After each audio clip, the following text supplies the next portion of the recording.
This offseason has been hectic in almost every way imaginable, and there are certainly a few NBA teams and players in particular that have hogged the headlines throughout the summer. While all of the attention has been on them though, there have actually been quite a few teams flying under the radar, having pretty good summers themselves, making moves to set themselves up for potentially surprising success in the upcoming season, which brings us to today's video. Today we'll be discussing 4 NBA teams in particular that have sneakily had incredible off-seasons.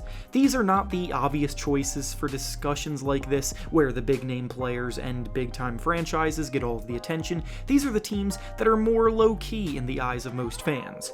Before we start though, it turns out a good amount of you watching aren't even subscribed to the channel, so if you enjoy the content, consider hitting the subscribe button, as not only does it help out a ton, but I also very much appreciate it. Now with that being said, let's begin.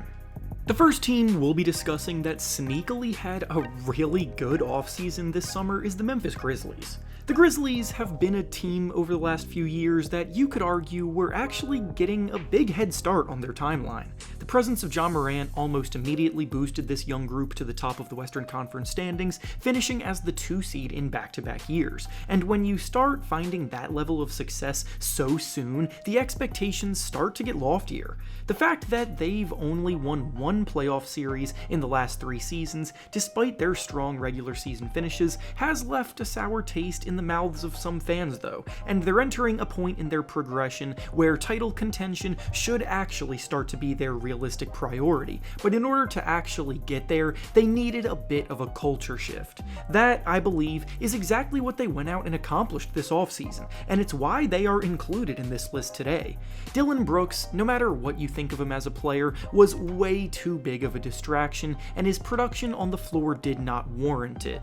His actions and antics, his prodding behavior towards his opponents, and his immature attitude, while simultaneously being in a role of leadership in the Grizzlies locker room, was a recipe for disaster, and moving on from him was the correct decision. For the Grizzlies to then go out and acquire Marcus Smart to replace him is just about as good as it gets. Smart is an even better defender than Brooks was. He's a leader both vocally and through his actions on the court, leading by example, always giving it everything he has, and doing the little things to help his teams win. And with Morant suspended for the beginning of the season, Marcus Smart's playmaking ability will be extra useful in that span.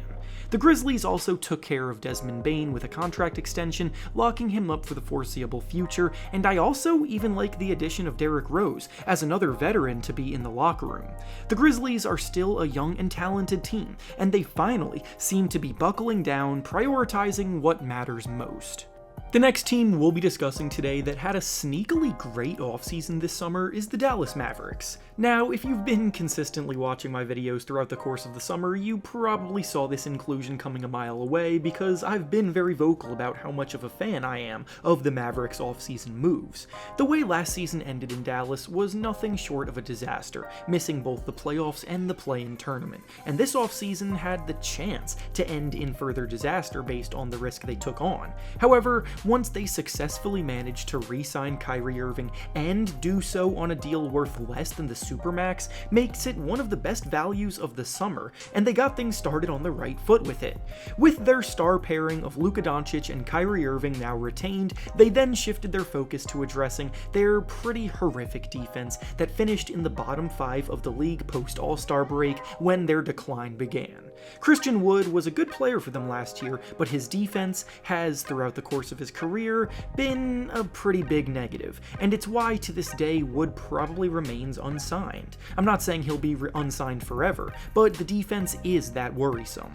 The Mavericks replaced him with Grant Williams, who still provides 40% shooting from 3 offensively, while also bringing strong, versatile defensive impact, having been a key role player on a Celtics team that has ranked in the top of the league defensively year in and year out. I also really like them drafting Derek Lively from Duke, who is a long 7'1" center with impeccable shot blocking instincts and could develop into a monster on the defensive end over time. The Mavericks now seem poised to get right back on track in a loaded Western Conference, with one of the best playmaking backcourts in the NBA and a much improved defense. Sometimes you can have addition by subtraction, and with the defensive liabilities like Davis Davis Bertans, Christian Wood, and an older Reggie Bullock no longer on the team, it gives more opportunity for someone like Josh Green to play a bigger role as well in the rotation, with other defensive additions they made helping out too. The next team we'll be discussing that had a sneakily great offseason this summer is the Indiana Pacers. The Pacers started last season surprisingly hot, despite being one of the young teams rebuilding and focusing more on the future than the present. In fact, they were still firmly in the playoff picture until February, which was about 50 games into the season. Ultimately, injury woes struck and held them back from a strong finish, but they clearly showed that they were on the brink of getting right back into the playoff picture in the East, and they clearly were aware of that, because what they've done this summer shows that their goal for the upcoming season is to do exactly that. If you want to win in the NBA, you need role players alongside your stars that buy into their roles and execute to the fullest, and that is exactly what Bruce Brown does in his career, and it's what he did for the Denver Nuggets this past season. His impact off the bench during the Nuggets' run to the title was huge both on offense and defense, operating as a cutter and spot-up shooter off the ball, and locking up opposing perimeter players defensively. The Pacers gave him good money to steal him away from Denver, making it clear by adding someone like him that they're bolstering their rotation, expecting to win games now.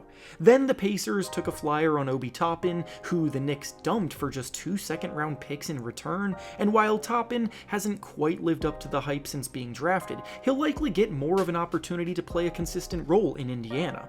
Then, in the draft, the Pacers got Jarris Walker, who I viewed as one of the safer lottery talents, providing intriguing defensive upside and raw but promising offensive versatility.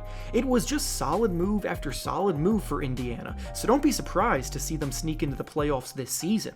And finally, the last team we'll be discussing today that had a sneakily great offseason this summer is the Utah Jazz. The Jazz are another team in the early stages of a rebuild phase after trading away Donovan Mitchell and Rudy Gobert last offseason, and after finding Lauri Markkanen last year and proving that he could be a diamond in the rough after he made the All-Star team this year, they may have just done it again by finding John Collins.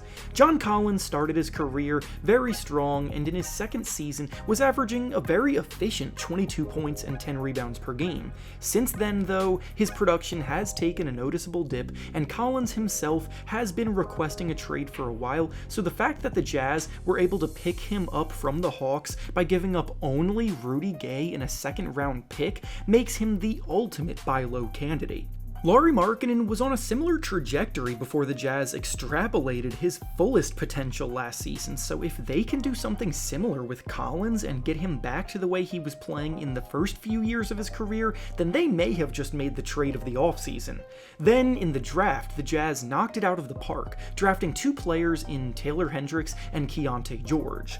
George especially had a head-turning summer league showing that included a 33-point 10-assist game, and throughout the entire pre-draft process was always one of the most pure scoring talents in the class, so the Jazz may have found themselves a second lottery talent outside of the lottery to add to Hendricks.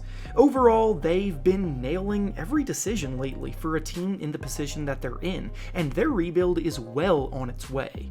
And with that being said, that's all I have for you today. Make sure to like the video, subscribe to the channel, and comment down below which teams you think deserve more attention for their good off-season moves. Thanks for watching, and I'll see you all next time.